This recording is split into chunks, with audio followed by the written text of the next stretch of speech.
बिस्मिल्लाहिर्रहमानिर्रहीम। My name is Mohammad Awais Karni and you are watching lectures by AQ। अच्छा जी, तो lectures की सीरीज़ में आज क्लास 9th की केमिस्ट्री से जो टॉपिक है that is atomic number and mass number. तो एटॉमिक नंबर और मास नंबर को शुरू करने से पहले जैसे कि मैंने बताया था कि जितने भी टॉपिक्स हम कवर करेंगे तो वह तमाम के तमाम SLO बेस्ड होंगे। तो ये भी जो टॉपिक है तो ये SLO बेस्ड है। तो SLO बेस्ड में हम उसके क्वेश्चंस को पहले देखेंगे, उन क्वेश्चंस के बाद हम उस टॉपिक को कवर करेंगे और उसी टॉपिक में इन क्वेश्चंस के आंसर्स मौजूद होंगे। तो एटॉमिक नंबर और मास नंबर जो है वो आज का हमारा टॉपिक है। अब देखते हैं कि इसके ऊपर किस टाइप के क्वेश्चंस आ सकते हैं, SLO बेस्ड किस तरह के क्वेश्चंस बनते हैं। तो पहला क्वेश्चन है explain why N atom is electrically neutral. So the first question is explain why an atom is electrically neutral। तो इसका आंसर हमें टॉपिक में मिलेगा।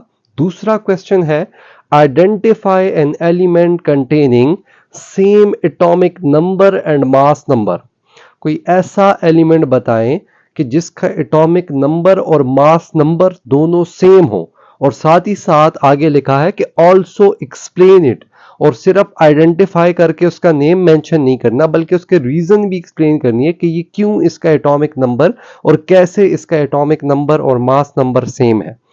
The third question is an atom has 9 protons, which element is it. आपको कोई भी element दिया होगा, उसके प्रोटॉन नंबर्स दिए होंगे, उन प्रोटॉन नंबर से आपने उस एलिमेंट को आइडेंटिफाई करना होगा। Clear? And the next question is what does the term means proton number and nucleon number। दो टर्म्स आपको दी हुई हैं। the first one is proton number, the second one is nucleon number। अब proton number का क्या मतलब है और न्यूक्लियॉन नंबर का क्या मतलब है, तो ये अभी हम अपने टॉपिक में कवर करेंगे। हमारा जो टॉपिक है that is basically atomic number and mass number। So today we are going to discuss what is atomic number and what is mass number। Atomic number stands for what, mass number stands for what, and how did we solve these questions which are SLO based। तो इन questions की भी हमें answer अपने topic के अंदर मिलेंगे। तो आप जो टॉपिक पढ़ेंगे तो उस पे इस तरह के क्वेश्चंस जो है वो आने के चांसेस हैं। तो आप इस वीडियो को पूरा देखें, टॉपिक को आखिर तक देखें ताकि आप लोगों के ये क्वेश्चन जो है वो क्लियर हो जाए, और चैनल को जो है वो सब्सक्राइब करें और कमेंट में अपने टॉपिक्स मेंशन करें जिन जिन टॉपिक्स में आपको डिफ़िकल्टी है, ताकि मैं उनके ऊपर आपके लिए जो है वो लेक्चर्स डिलीवर कर सकूं। जी, सो एटॉमिक नंबर की तरफ आते हैं कि what is atomic number, what is the definition of atomic number. तो atomic number basically stands, atomic number is being represented by Z। पहली बात तो एटॉमिक नंबर के बारे में ये है कि it is represented by Z। अब बहुत सारी बुक्स में भी लिखा हुआ है लेकिन वहां पे एक्सप्लेनेशन मौजूद नहीं है कि why it is being represented by Z। तो ये जानना बहुत जरूरी है कि atomic number is represented by Z because Z is derived from a German word. ये एक जर्मन वर्ड है और जिसका मतलब है ज़ैल। ज़ैल कहते हैं जर्मनी में नंबर्स को। तो ये Z से डिनोट करने का मतलब ये है कि because it was discovered by a German scientist, तो उसने अपनी जुबान में इसको ज़ैल कहा। ज़ैल मींस नंबर्स, तो वहां से इसको ये डिनोटेशन मिली है कि ये Z से रिप्रेजेंट होता है। तो Z बेसिकली स्टैंड फॉर ज़ैल, और ज़ैल कहते हैं नंबर्स को। सो एटॉमिक नंबर चूंकि ये एटम के नंबर्स हैं तो इसको Z से रिप्रेजेंट करने के पीछे जो लॉजिक है वो ये है। अब आ जाते हैं जरा इसकी डेफिनेशन की तरफ कि व्हाट इज एटॉमिक नंबर। तो atomic number is basically the number of protons. किसी भी एटम के न्यूक्लियस में मौजूद जो प्रोटॉन्स हैं उनको हम कहते हैं एटॉमिक नंबर। दोबारा सुन लें जरा इसको, the number of protons present in the nucleus. कहां पे मौजूद होते हैं प्रोटॉन्स? तो हमने एटम की क्लासिफिकेशन की थी कि atom is basically divided into 2 parts. ये मैं एटम का स्ट्रक्चर ड्रॉ करता हूं। So the internal part, the middle portion of the atom is known as nucleus। इसको हम कहते हैं nucleus. and the outer space is known as shell, orbit या energy level भी इसको हम कहते हैं। तो ये जो इंटरनल पार्ट है, जो मिडल पार्ट है, यहाँ पे प्रोटॉन्स मौजूद होते हैं and it carries a positive charge. So जो एटम के न्यूक्लियस के अंदर मौजूद प्रोटॉन्स हैं उनको हम कहते हैं एटॉमिक नंबर। सो किसी भी एटम के न्यूक्लियस में मौजूद जितने प्रोटॉन्स होंगे वो कहलाते हैं उसके एटॉमिक नंबर। दोबारा सुन लें, the number of protons present in the nucleus of an atom is called atomic number। और या तो इसको हम एक और तरीके से भी डिफाइन करते हैं, I had written or the number of protons और electrons। Why? Because किसी भी एटम के पास जितने प्रोटॉन्स होते हैं उतने ही उसके पास इलेक्ट्रॉन्स होंगे। Let suppose I had written over here कि कार्बन इज हैविंग 6 प्रोटॉन्स, तो अगर इसके पास 6 प्रोटॉन्स हैं तो इसके पास 6 इलेक्ट्रॉन्स भी होंगे। क्लियर? फर्स्ट शेल में आ जाएंगे इसके 2 इलेक्ट्रॉन्स और बाकी के 4 इलेक्ट्रॉन्स जो है वो इसकी सेकेंड शेल में आ जाएंगे। So, the number of protons or electrons present in an atom is called atomic number because दोनों की तादाद सेम होती है, तो हम दोनों को भी एटॉमिक नंबर कह सकते हैं कि किसी भी एटम के न्यूक्लियस में मौजूद प्रोटॉन या उसके आउटर स्पेस में शेल्स में मौजूद जो इलेक्ट्रॉन्स हैं उन दोनों को हम एटॉमिक नंबर कहते हैं बिकॉज किसी भी एटम के पास जितने प्रोटॉन्स होंगे उतने ही इलेक्ट्रॉन्स होंगे, तो ये इसको हम कहते हैं एटॉमिक नंबर। और यहाँ पे हमारा पहला जो एसएलओ क्वेश्चन था वो क्लियर हो जाता है कि why N atom is electrically neutral. तो उसके रीजन ये है कि एक एटम के पास जितने प्रोटॉन्स होते हैं, as protons carry positive charge, तो उतने ही उसके पास इलेक्ट्रॉन्स होंगे and electrons carry a negative charge. तो जब दोनों इक्वल अमाउंट में होंगे बट ऑपोजिट चार्जेस होंगे, so they both will cancel the effect of each other and hence we get an atom neutral। So why an atom is electrically neutral? It is because of the reason that an atom is having a same number, a equal number of protons and electrons but having an opposite charges। Charges इनके क्या है? Opposite हैं और numbers इनके same हैं, जिसकी वजह से they both cancel the effect of each other. तो कोई भी जो सिंगल एटम होता है पीरियोडिक टेबल में, अगर आप एटम्स को देखें तो आपको पीरियोडिक टेबल में किसी भी एटम के ऊपर कोई चार्ज नजर नहीं आएगा। That mean they all are neutral. तो आपका वो क्वेश्चन भी क्लियर हो गया कि why an atom is electrically neutral? It is because they are having the same number of protons and electrons and both of them are having an opposite charge, so that is why they cancel the effect of each other and hence an atom is electrically neutral। और दोनों के same होने की वजह से हम दोनों को एटॉमिक नंबर में कंसिडर कर सकते हैं कि द नंबर ऑफ प्रोटॉन्स और the number of electrons is called atomic number. कुछ एग्जांपल्स हैं, तो कार्बन का एटॉमिक नंबर 6 है, फ्लोरीन का एटॉमिक नंबर 9 है, हाइड्रोजन का एटॉमिक नंबर 1 है। अब जब मैं कहता हूं कि कार्बन का एटॉमिक नंबर 6 है तो ऑटोमेटिकली मेरे जहन में आ जाता है, क्योंकि एटॉमिक नंबर तो प्रोटॉन की बात करता है, इट मींस कि इसके पास 6 प्रोटॉन्स हैं और जब 6 प्रोटॉन्स हैं तो प्रोटॉन्स और इलेक्ट्रॉन्स की तादाद सेम होती है, तो इसके पास 6 इलेक्ट्रॉन्स हैं। Same is the case for the fluorine. अगर मैं कहता हूं इसका एटॉमिक नंबर 9 है, दैट मींस कि फ्लोरीन के पास 9 प्रोटॉन्स हैं और 9 ही इलेक्ट्रॉन्स हैं इसके पास। तो एटॉमिक नंबर का मतलब होता है उसके पास मौजूद प्रोटॉन्स और इलेक्ट्रॉन्स की तादाद। तो जब आपको एटॉमिक नंबर पता होगा तो आपको उस एटम के प्रोटॉन्स और इलेक्ट्रॉन्स का पता चल जाएगा and you can draw the structure of an atom from that concept. जब आपको ये चीजें पता चल जाएंगी तो आप उसका स्ट्रक्चर भी ड्रॉ कर सकें। इसी तरह हाइड्रोजन का एटॉमिक नंबर 1 है, तो इधर से हमारा एक और एसएलओ बेस्ड क्वेश्चन क्लियर हो जाता है कि जब भी आपको दिए हों कि N atom is having that much protons, तो वहां पे दिए थे 9 प्रोटॉन्स। क्लियर? तो 9 प्रोटॉन्स हैं, तो वो एलिमेंट कौन सा है हमने आइडेंटिफाई करना था। तो आप लोग पीरियोडिक टेबल में देखें, that is fluorine which is having a 9 atomic number. So this was all about atomic number के एटॉमिक नंबर क्या है। तो एटॉमिक नंबर बेसिकली प्रोटॉन्स को कहते हैं जो कि न्यूक्लियस में मौजूद होते हैं, और या आप इसके साथ इलेक्ट्रॉन्स भी लिख सकते हैं बिकॉज दोनों की तादाद सेम होती है। कि what is mass number. Mass number किसे कहते हैं? तो mass number is basically the sum of proton and neutron. Sum means addition, we had to add. किन चीजों को ऐड करना है? प्रोटॉन और न्यूट्रॉन को। प्रोटॉन और न्यूट्रॉन कहाँ पे मौजूद होते हैं? तो अभी हमने पढ़ा कि एटम के दो पार्ट्स होते हैं। The one is the outer space, that is known as orbit and shell, and the other one is the internal space जहाँ पे प्रोटॉन मौजूद होता है। Proton is having a positive charge and neutron is having no charge, it is neutral।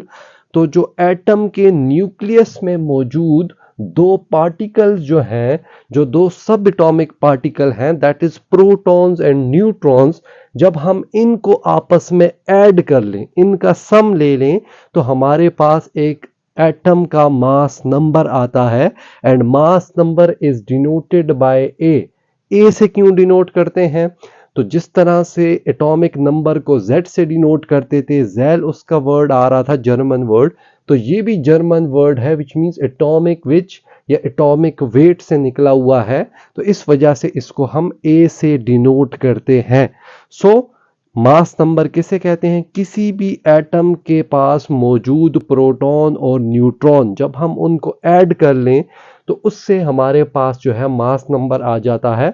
और ये protons neutrons कहाँ पे मौजूद होते हैं? So these are present in the nucleus of an atom. Example लेते हैं जरा इसकी कि कैसे इसकी एग्जाम्पल होगी। तो लेट्स से कि हम कार्बन का मास नंबर फाइंड करते हैं कि what is the mass number of carbon. So carbon का मास नंबर हम देखते हैं कि कार्बन का एटॉमिक नंबर अभी हमने पढ़ा कि it's atomic number is 6 means atomic number means कि इसके पास 6 प्रोटॉन्स हैं, but it is having 6 neutron also.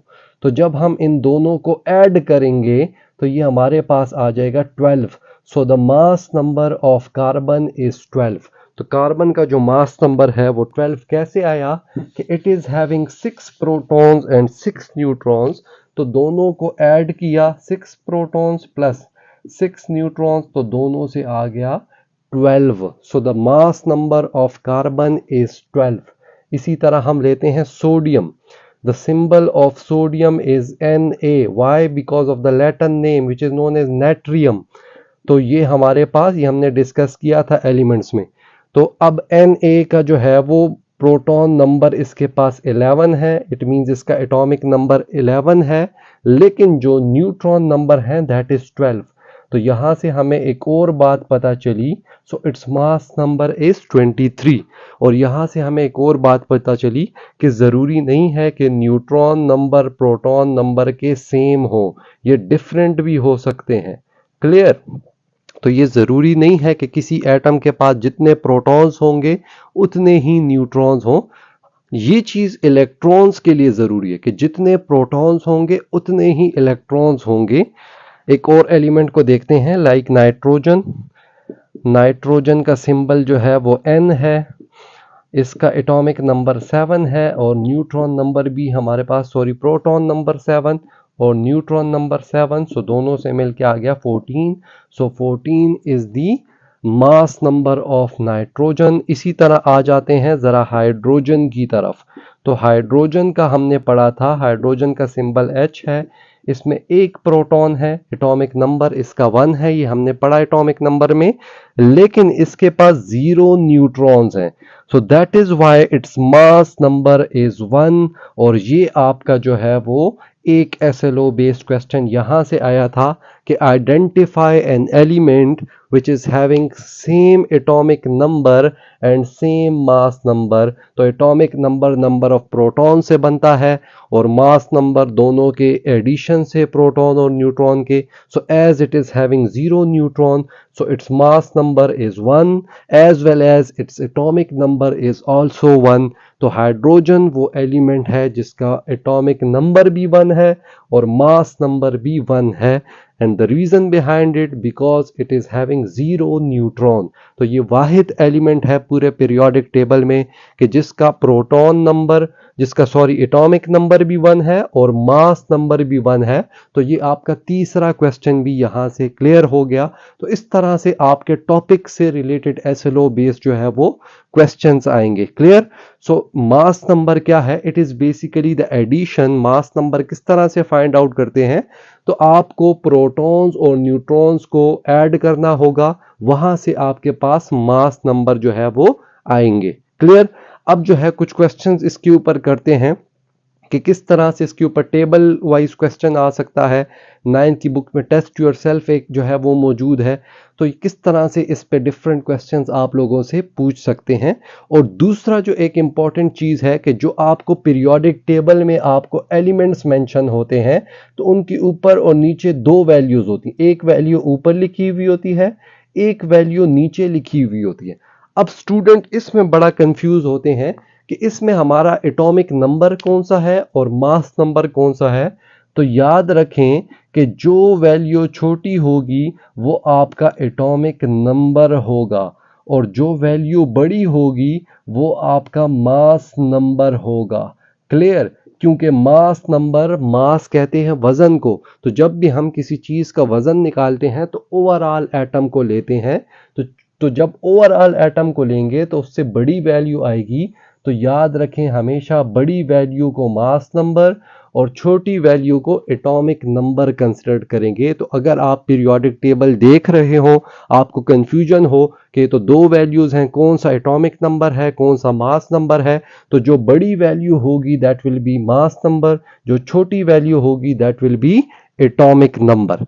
दूसरी एक और इस पे क्वेश्चन आता है न्यूक्लियॉन। तो याद रखें कि मास नंबर को हम न्यूक्लियॉन नंबर भी कहते हैं, इसको एक और नाम देते हैं दैट इज न्यूक्लियॉन नंबर। ये न्यूक्लियॉन नंबर इसको क्यों कहते हैं?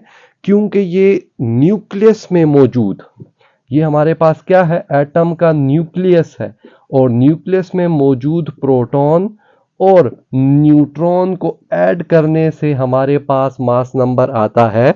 इस वजह से इसको न्यूक्लियॉन नंबर भी कहते हैं, because this number is obtained by adding the values present in the nucleus. तो न्यूक्लियस में मौजूद होने की वजह से इसको न्यूक्लियॉन नंबर कहते हैं। तो आपको इस तरह से भी आ सकता है कि define the term nucleon number. तो न्यूक्लियॉन नंबर का सुन के जो है वो आपने कंफ्यूज नहीं होना। Nucleon number is same as mass number. इसको न्यूक्लियॉन नंबर क्यों कहते हैं? क्योंकि ये जो मास नंबर में जो दो सब एटॉमिक पार्टिकल्स को हम ऐड करते हैं जिसकी वजह से हमें मास नंबर मिलता है, तो वो दोनों सब एटॉमिक पार्टिकल्स न्यूक्लियस में मौजूद हैं। तो ये हमारे पास न्यूक्लियस से ऑब्टेन्ड होता है, इस वजह से मास नंबर को हम न्यूक्लियॉन नंबर भी कहते हैं। अच्छा, अब इसके ऊपर इस तरह के आपको कंफ्यूजिंग क्वेश्चंस दिए होंगे कि इधर से आप आइडेंटिफाई करेंगे कि आपके पास एटॉमिक नंबर कितना है, मास नंबर कितना है, या प्रोटॉन कितने हैं। लेट्स से आप इस क्वेश्चन को देखें, N atom is having 3 protons and 4 neutrons. आपको इंफॉर्मेशन दी है कि एक एटम है, उसके पास 3 प्रोटॉन्स हैं और 4 न्यूट्रॉन्स हैं। पहला क्वेश्चन है फाइंड इट्स मास नंबर। अभी हमने पढ़ा कि मास नंबर हमारे पास बनता है sum of proton and neutron. तो हमने सिंपली इधर वैल्यूज पुट करनी है कि mass number is basically the sum of proton and neutron. तो 3 प्रोटॉन्स हैं प्लस 4 न्यूट्रॉन्स हैं, इधर से आंसर आ जाएगा 7। That mean that mass number of this atom is 7 and that is basically lithium. ये कौन सा एटम है? तो ये है हमारे पास पीरियोडिक टेबल का third element, that is lithium. Hydrogen पहला है, हीलियम दूसरा है, लिथियम तीसरा एलिमेंट है जिसका मास नंबर है 7। तो इस तरह से अब आपने फाइंड आउट करना है। दूसरा इसी स्टेटमेंट से हमने फाइंड आउट करना है find its atomic number. So as we know that atomic number is basically known as number of protons. तो number of protons कितने हैं? Number of protons 3 है। So we say that its atomic number is 3. Clear? तो आपको information दी होगी proton, neutron या atomic number, mass number, और उससे रिलेटेड आपको डिफरेंट जो है चीजें फाइंड आउट करनी होंगी। नेक्स्ट है द न्यूक्लियॉन नंबर। अब न्यूक्लियॉन नंबर में कंफ्यूज नहीं होना, हमने पढ़ा कि न्यूक्लियॉन नंबर किसे कहते हैं, मास नंबर को ही कहते हैं, और मास नंबर चूंकि प्रोटॉन और न्यूट्रॉन को ऐड करने से आता है और वो दोनों चीजें न्यूक्लियस में मौजूद हैं, that is why it is called nucleon number. तो the mass number of an atom is 23। कितना है मास नंबर? 23। एटॉमिक नंबर कितना है? And it's atomic number is 11। तो अब आपको मास नंबर भी दिया हुआ है, एटॉमिक नंबर भी दिया हुआ है, और क्या चीज फाइंड करना है? Find the number of neutrons. तो दो इंफॉर्मेशन गिवन है, तो पहले तो हम लिख लेते हैं कि मास नंबर। तो मास नंबर जो है वो डिनोट होता है ए से, हमने अभी पढ़ा कि ए से इसको डिनोट करते हैं। क्लियर? तो मास नंबर बराबर होता है प्रोटॉन प्लस न्यूट्रॉन के। तो A is equal to P plus N. इसी तरह अब हमारे पास मास नंबर की वैल्यू भी मौजूद है, दैट इज 23। तो मैं यहां पे लिख लूंगा 23। इसी तरह प्रोटॉन की वैल्यू भी मौजूद है, क्योंकि एटॉमिक नंबर कहते हैं नंबर ऑफ प्रोटॉन्स को। तो जब नंबर ऑफ प्रोटॉन्स को कहते हैं तो 11 मेरे पास हो गए प्रोटॉन। किस चीज को फाइंड करना है? n को फाइंड करना है, विच इज न्यूट्रॉन। तो इसके लिए फार्मूला क्या हो जाएगा कि जिस चीज को हम फाइंड आउट करते हैं, हमने न्यूमेरिकल में पढ़ा था, उसको अकेला छोड़ते हैं। तो अकेला छोड़ने के लिए मैं 11 को इज इक्वल टू के इधर ले आऊंगा, तो ये बन जाएगा 23 माइनस 11। बिकॉज जब भी वैल्यू को इधर लेकर आते हैं तो साइन चेंज हो जाता है। तो 23 माइनस 11, तो ये हमारे पास आ जाएगा इधर से न्यूट्रियॉन नंबर। तो न्यूट्रॉन नंबर कितना आ जाएगा? That is 12। तो इसके अंदर आपके पास 12 जो है वो न्यूट्रॉन नंबर है। इसके लिए आप लोग ये फॉर्मूला भी याद रख सकते हैं कि प्रोटॉन नंबर को Z से डिनोट करते हैं और एटॉमिक मास नंबर को A से डिनोट करते हैं। तो ये Z जो है वो जब इधर आ जाएगा तो आप लोगों के पास फार्मूला हो जाएगा A minus Z equal to neutron. A minus Z का क्या मतलब है? A का मतलब है sum of proton mass number. तो A की जगह आप लोग मास नंबर लिखें और Z की जगह आप लोग एटॉमिक नंबर लिखें। तो A आपका हो गया मास नंबर। तो mass number minus atomic number, जब आप न्यूट्रॉन को फाइंड करेंगे तो आप मास नंबर से एटॉमिक नंबर को माइनस करेंगे तो आपके पास न्यूट्रॉन नंबर आ जाएंगे। So this is the way how to calculate. इस तरह के क्वेश्चन जो है वो यहां से आते हैं।